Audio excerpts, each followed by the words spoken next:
Good morning all of you. तो मैंने आपको चैप्टर 2 विलियन शुरू करवा दिया था, ठीक है। उसके अंदर मैंने आपको समथिंग स्पेशल के 2 पार्ट में करवाने के लिए बोला था, तो उसका पहला पार्ट भी करवा दिया और उसके बेस पे जितने भी हमारे क्वेश्चंस बनते थे 4-5 जो भी क्वेश्चंस थे वो मैंने आपको वो भी करवा दिए, ठीक है। अब उसका दूसरा पार्ट मैं करवा रहा हूँ क्योंकि वो एक पार्ट बहुत ज्यादा बड़ा हो जाता, ठीक है, इसलिए मैंने उसको 2 हिस्सों में करवाया है, ठीक है। तो क्योंकि छोटा पार्ट फिर उसके बाद में, क्योंकि अगर मैं बाद में एक साथ आपको 10-12 न्यूमेरिकल करवाता तो आप पागल हो जाते, ठीक है। इसलिए मैंने आपको छोटा पार्ट करवा दिया, उसके बेस पे जो न्यूमेरिकल थे वो करवा दिए। अब ये दूसरा पार्ट है, उसमें भी 3 चीजें आएगी, नॉर्मलता, फॉर्मलता और मोल अंश या मोल भिन्न, ठीक है।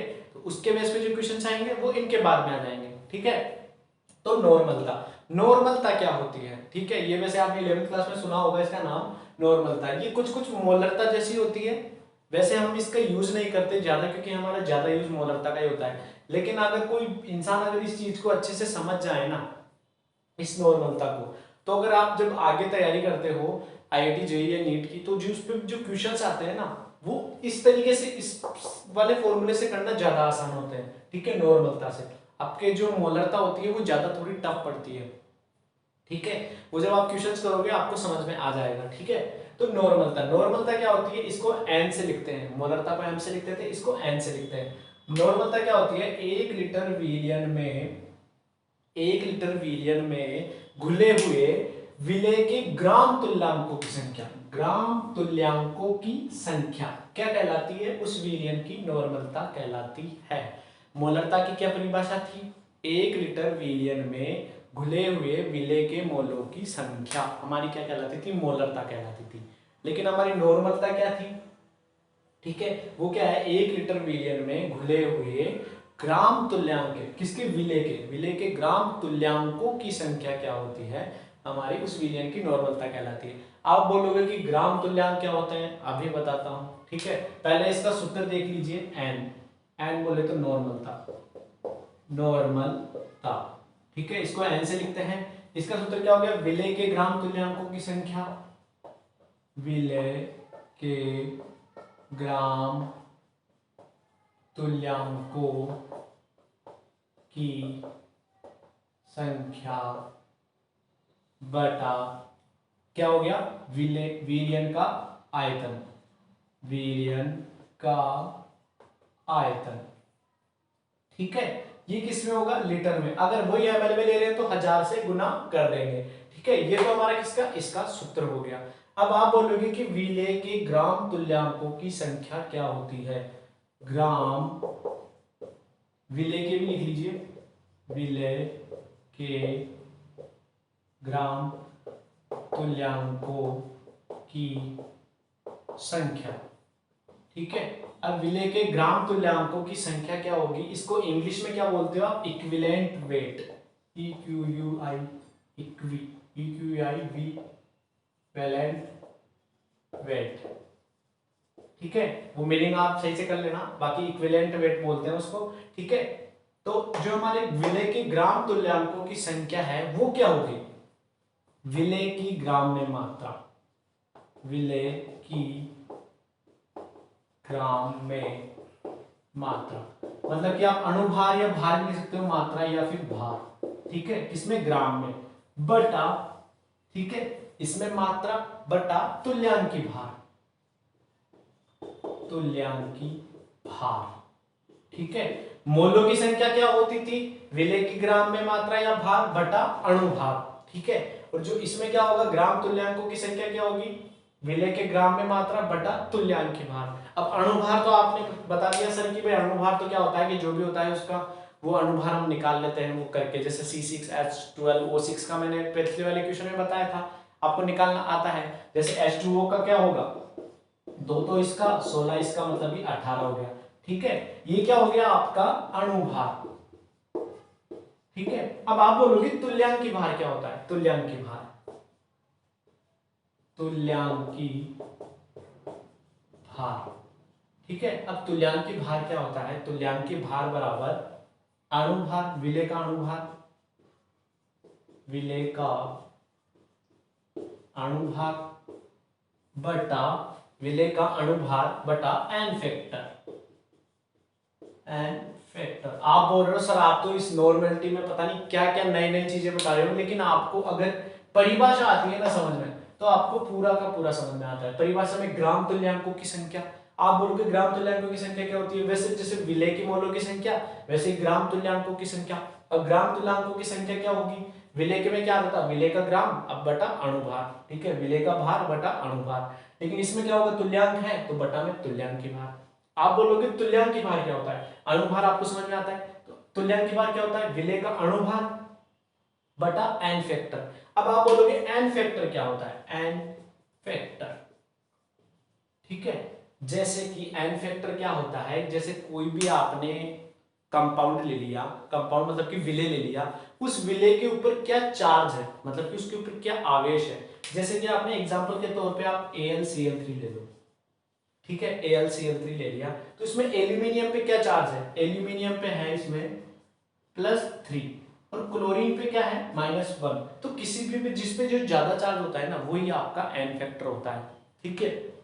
या तो आप आवेश ले लो, आवेश, आवेश, ठीक है। और अगर आप अम्ल निकाल रहे हो जैसे HCl अम्ल, ठीक है, अम्ल, अम्लों में निकाल रहे हो जैसे आप H2SO4 ले लो, H2SO4, तो इसमें कितने H प्लस है, 2, ठीक है। तो इसकी कितना हो गया, इसका जो हमारा एन फैक्टर हो गया वो हो गया 2, ठीक है। जितने हाइड्रोजन की संख्या अम्ल में जितने H प्लस वो देता है उतना आपका एन फैक्टर, वो क्या कहलाता है आपका एन फैक्टर। तो उसमें कितना हो गया, 2 हो गया उसका वहां, ठीक है। HCl ले रहे हो तो HCl में कितना, 1 H देगा, तो कितना हो गया एन फैक्टर, कितना हो गया, 1 हो गया, ठीक है। और अगर आप क्षार देख रहे हो, क्षार मतलब कि बेस, तो जिसमें जो OH माइनस, क्षार क्या होते हैं जो OH माइनस देते हैं, अम्ल क्या होता है जो H प्लस देते हैं, ठीक है। जो OH माइनस देगा तो OH माइनस की संख्या क्या कहलाएगी, एन फैक्टर। जैसे कि आप निकालो NaOH, NaOH, तो इसमें OH माइनस पे कितना, 1 OH माइनस है, तो इस पे कितना हो गया एन फैक्टर, कितना हो गया, 1 हो गया, ठीक है। जैसे आप MgOH का होल ट्वाइस, अगर आप इस पे निकालना चाहे तो इस पे भी +2 आएगा, तो वैसे भी 2 हो गया। अगर आप OH माइनस तो कितने, 2 OH माइनस दे रहा है, तो इसका एन फैक्टर कितना हो गया, 2 हो गया, ठीक है। आवेश से भी निकाल सकते हो, अम्ल है तो H प्लस देने वाला, क्षार है तो वो देने वाला, ठीक है। तो आपको ये पूरा समझ में आया, आप इसके अंदर कुछ ही नहीं है। एन फैक्टर यहाँ से आपको सबसे पहले तो विलेय दे रखा होगा क्वेश्चन में, तो विलेय का सबसे पहले एन फैक्टर निकालो, ठीक है। उसका क्या निकालो, अणुभार निकालो। एन फैक्टर रखा, अणुभार रखा, तो क्या आ गया हमारे पास, तुल्यांक की भार आ गया, ठीक है। और उसकी ग्राम में मात्रा आपको दी हुई होगी, जितनी भी ग्राम में मात्रा होगी भाई 5 ग्राम 10 ग्राम जो भी है वो रखो, और ये तुल्यांक की भार जो आपने निकाला वो यहाँ रखो, तो आपके क्या आ गई, विलेय के ग्राम तुल्यांकों की संख्या। जब यही आ गई तो आपको विलयन का आयतन तो दे ही रखा होगा, तो उससे आपकी क्या आ जाएगी, नॉर्मलता आ जाएगी। ये क्वेश्चन आपको ये थोड़ा देखने में बड़ा लग रहा होगा, लेकिन ये मोलरता से बहुत बहुत ज्यादा आसान पड़ता है, ठीक है। ये बहुत ज्यादा आसान है, उससे आप जब आगे बहुत हाई लेवल के क्वेश्चंस करोगे ना, मतलब कि 2 2 3 3 कॉन्सेप्ट एक ही चीज में, तब ये आपके बहुत ज्यादा इजी पड़ता है। कंपाउंड देखा, उसके ऊपर आवेश देखा, आवेश देखते सीधा ही उसका निकाल दिया एन फैक्टर, अणुभार आपको निकालना आता है, ये रखा तुल्यांक की भार आ गया, ग्राम में मात्रा दे रखी थी, तुल्यांक की भारों की संख्या आ गई, तुल्यांक की संख्या सीधा रखा, आयतन रखा, नॉर्मेलिटी आ गई, ठीक है। तो ये पूरा है, इसका मैं आगे आपको करवाता हूं, आप इसका स्क्रीनशॉट ले लीजिए, ठीक है। तो आपने उसका स्क्रीनशॉट ले लिया था। अब मैं आपको बताता हूं, जैसे हमने मोलरता में क्या निकाला था कि जब आप किसी के विलेय को मिलियन मिलाकर जब उसको तनु करते हो तो उसका एक अलग से सूत्र बताया था। अम्ल में अम्ल या क्षार में क्षार मिलाने पर उसकी मोलरता कैसे निकालते हैं उसका अलग से सूत्र बताया था। अम्ल में क्षार मिलाओ या फिर क्षार में अम्ल मिलाओ, उसका कैसे मोलरता, फिर जो प्राप्त जो विलयन होगा उसकी जो मोलरता कैसे निकालोगे, मैंने आपको 3 तरह और उनके ऊपर क्वेश्चंस भी करवा दिए थे, पहले आप वो देखिए, आपको पूरा अच्छे से समझ में आ जाएगा। अब वैसे का वैसा इसमें भी होता है, ठीक है। इसमें भी वही 3 केस बनेंगे। पहला कौन सा है, विलय, सॉरी विलयन लिख लीजिए आप डायरेक्टली, विलयन को तनु करने पर, ठीक है, तनु करने पर प्राप्त विलयन की नॉर्मलता, प्राप्त विलयन की नॉर्मलता, नॉर्मलता, ठीक है। प्राप्त विलयन की नॉर्मलता हमारी क्या आएगी, वो कैसे निकालते हैं, सेम वो का वही है। उसमें क्या था, m1v1 क्या है सूत्र, उसमें m1v1 बराबर m2v2, तो इसमें क्या हो जाएगा, इसमें क्या आ जाएगा, n1v1 बराबर n2v2, ठीक है। ये सेम इसके जैसे ही हो गया ना, तो मैं इसको तो हटा देता हूं। ठीक है, अब दूसरी चीज क्या बताई थी मैंने, अम्ल में अम्ल, अम्ल में अम्ल मतलब कि आप HCl में एसिटिक एसिड या फिर H2SO4 मिला दो, तो जो नया विलयन प्राप्त होगा उसकी क्या होगी, क्या मोलरता। तो मैंने आपको बताया था उसका अलग से, तो मैं भी बताऊंगा, या क्षार में क्षार, क्षार में क्षार, तो प्राप्त विलयन की नॉर्मलता कैसे निकालेंगे उसके लिए। ठीक है, उसमें सूत्र क्या आया था आपका, M3V3 बराबर M1V1 प्लस M2V2। तो जो V3 की वैल्यू थी, M3 को इधर किया, V3 इसके बटा में चला गया, M1V1 प्लस M2V2 बराबर बटा V1 प्लस V2, ये आया था हमारा उसका। तो सेम ऐसा ही कर दो, N3V3 बराबर N आ जाएगा केवल M की जगह। ठीक है, क्योंकि ये नॉर्मलता है, N1V1 प्लस N2V2, और वही चूंकि V3 बराबर क्या है, V1 प्लस V2, तो यहां से हम किसकी निकालेंगे, N3 की वैल्यू। N3 की क्या आ गई, N1V1 प्लस N2V2 बटा V1 प्लस V2। ठीक है, ये आपकी किसकी वैल्यू आ गई, N3 की। तो आप N3 की नॉर्मलता निकाल सकते हो। तो इसको मैं फिर से आपको देता हूं, इधर बता दूं क्या तीसरा, ठीक है इधर बता देता हूँ। तीसरा पार्ट क्या है हमारा, तीसरा अम्ल में अम्ल या अम्ल क्षार में क्षार हो गया। अब किसका आएगा, अम्ल में क्षार। ठीक है, मतलब कि आप HCl के अंदर NaOH मिला दो, H2SO4 के अंदर MgOH का होल ट्वाइस मिला दो। ठीक है, अम्ल में क्षार मिला दिया, उसका कैसे निकालेंगे, सीधा ही बता देता हूं इसमें, N3V3 बराबर N1V1 माइनस N2V2 बटा बटा नहीं आएगा अभी। ठीक है, इतना आ गया, ये वाला हो जाएगा, उसमें M3V3 था, M1V1 था, M2V2 था, यहाँ N आ जाएगा। ठीक है, V3 की वैल्यू आपको पता है, बटा में भेज दो, N1V1 माइनस N2V2 बटा क्या आ जाएगा, V1 प्लस V2।